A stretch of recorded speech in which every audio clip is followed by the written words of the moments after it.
Lee Strobel was a man of logic. His life was a testament to the power of reason and evidence. He had built a career on uncovering the truth, no matter how deeply it was buried. A seasoned journalist, he prided himself on his skepticism, his ability to see through the fog of misinformation and get to the heart of the matter. His colleagues admired his tenacity and his unyielding commitment to the facts. His unwavering belief in the tangible world was his guiding star. He trusted what he could see, touch, and verify. For him, the world was a place of concrete realities, not abstract ideas or unprovable theories. Faith, to him, was an antiquated notion, a crutch for the uncertain. He viewed it as a comforting illusion for those who couldn't face the harsh truths of existence. In his mind, faith was the antithesis of reason. He was an avowed atheist, content in his dismissal of the spiritual realm. He found solace in the certainty of his beliefs, in the knowledge that he was grounded in reality. The idea of a higher power or an afterlife seemed to him like fairy tales for the gullible. Then life threw him a curveball, an unexpected event that would challenge everything he thought he knew. It was a moment that would shake the very foundation of his beliefs. A sudden, life-threatening health crisis shook him to his core. It was a stark reminder of his own mortality, a confrontation with the fragility of life. As he lay in the hospital bed, surrounded by the sterile smell of antiseptic and the beeping of medical machines, he felt a vulnerability he had never known before. As he lay vulnerable, his mortality staring him in the face, a seed of doubt began to sprout within him. For the first time, he questioned the finality of death. Was there something beyond this life? Could there be a reality that he had never considered? Strobel's illness became a catalyst, a turning point that propelled him on an unexpected journey. It was a journey that would take him beyond the boundaries of his previous understanding, into realms he had once dismissed as fantasy. Could there be more to life, to death, than he had always believed? This question gnawed at him, refusing to be ignored.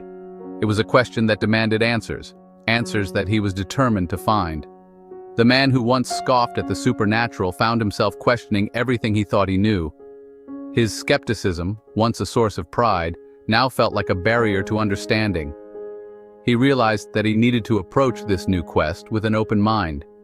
Driven by his journalistic curiosity and a newfound thirst for answers, he embarked on a quest to investigate the afterlife. He approached this investigation with the same rigor and determination that had defined his career.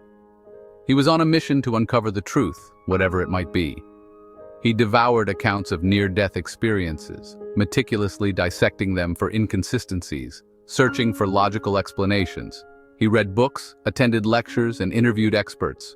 He wanted to understand these experiences from every possible angle. He approached the subject with the same rigor he applied to his investigative reporting, determined to debunk the myths and expose the truth. He was relentless in his pursuit, leaving no stone unturned. Yet the more he delved into the world of near-death experiences, the more his skepticism wavered. He found himself confronted with evidence that was difficult to dismiss. The stories he encountered were compelling, filled with details that defied easy explanation. He encountered countless stories of ordinary individuals who had undergone extraordinary experiences. These were people from all walks of life with no apparent reason to fabricate their accounts.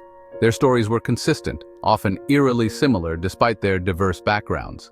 Their accounts, often eerily similar despite their diverse backgrounds, painted a compelling picture of a realm beyond the veil.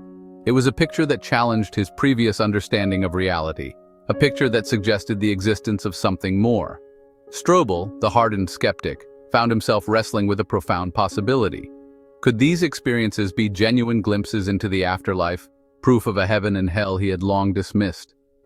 This question haunted him, driving him to dig deeper, to seek out more evidence, to find the truth. He began attending spiritual seminars, listening to speakers who had dedicated their lives to understanding the afterlife. He took copious notes, asking questions that probed the very heart of their beliefs. He wanted to understand their perspectives, to see if their experiences could shed light on his own questions. In his quest, he also explored practices he had once dismissed, such as meditation and mindfulness. He found solace in the quiet moments of reflection, moments that allowed him to connect with a deeper part of himself. These practices opened up new avenues of understanding, helping him to see the world in a different light. His journey took him to historical religious sites, places that had been centers of spiritual activity for centuries. He walked through ancient temples, stood in awe of majestic cathedrals, and felt the weight of history and belief that these places carried. These experiences added another layer to his understanding, showing him the depth and breadth of human spirituality. He sought out conversations with spiritual leaders, individuals who had spent their lives exploring the mysteries of existence. These conversations were enlightening, offering him new perspectives and insights. He found himself challenged and inspired by their wisdom, their unwavering faith, and their profound understanding of the human condition. Throughout his journey, Strobel kept a journal, documenting his thoughts, questions, and discoveries. This journal became a record of his transformation, a testament to his evolving understanding. It was a place where he could reflect on his experiences, analyze the evidence, and grapple with the profound questions that had arisen. As he looked back on his life, he saw how far he had come. The man who had once dismissed the spiritual realm now found himself open to its possibilities. His journey had changed him, challenging his beliefs and expanding his understanding of the world. In the end, Strobel found a sense of peace and fulfillment that he had never known before. His journey from skeptic to seeker had been a transformative one, opening his mind and heart to new possibilities. He had discovered that the search for truth is a journey without end, a journey that requires an open mind, a willing heart, and a relentless curiosity.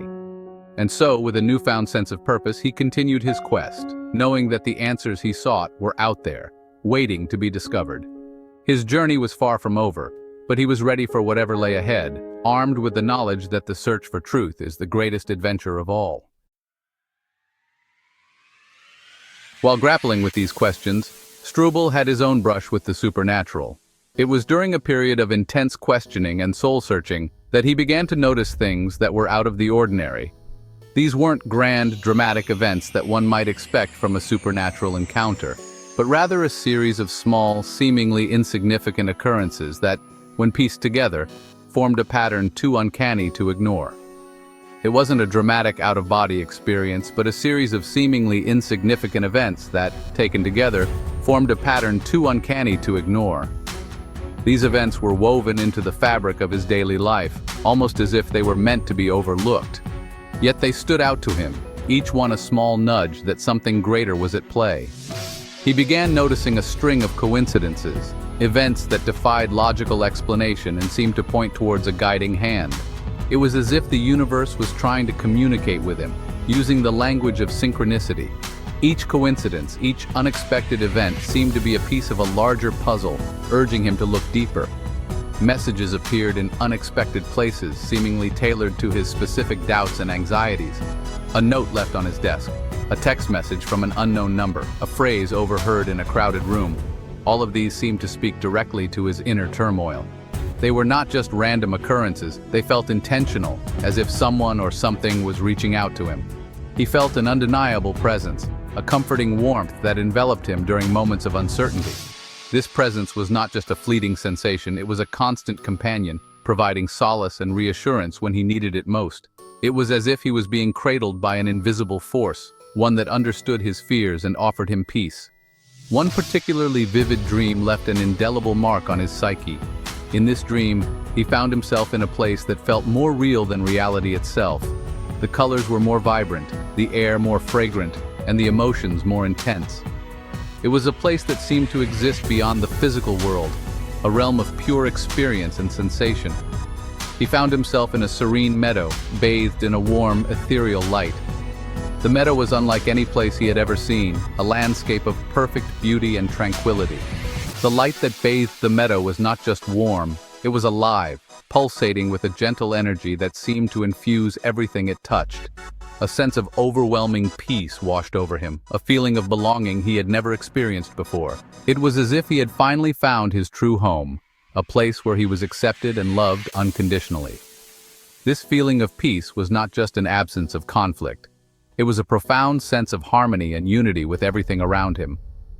He couldn't recall any specific details, but the emotional resonance of the dream lingered long after he woke up. The dream had left an imprint on his soul, a memory that was more emotional than visual. It was a feeling that stayed with him, a reminder of the profound experience he had undergone. It was a feeling of coming home, of being embraced by an unconditional love that transcended all understanding.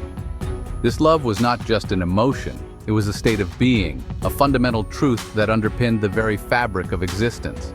It was a love that accepted him for who he was, flaws and all, and offered him a sense of belonging he had never known. These experiences, subtle yet profound, chipped away at Strobel's skepticism. Each event, each dream, each feeling of warmth and love eroded the walls of doubt he had built around himself. He began to see the world in a new light, one that was filled with possibilities he had never considered. He couldn't shake the feeling that he was being guided, nudged towards a truth that had always been within reach. This guidance was not forceful. It was gentle, like a whisper in the wind, urging him to follow a path that had been laid out for him. It was a path that led to a deeper understanding of himself and the world around him. His journalistic objectivity wrestled with his burgeoning faith. As a journalist, he was trained to seek the truth, to question everything and accept nothing at face value. But these experiences were challenging his fundamental beliefs, forcing him to reconsider what he thought he knew about the world. He knew he couldn't ignore the evidence, both anecdotal and personal, that pointed towards the existence of a spiritual realm. The stories he had heard, the experiences he had undergone, all seemed to converge on a single point, that there was more to life than what could be seen or measured. This evidence was not just external, it was internal, a deep-seated knowing that resonated with his very being.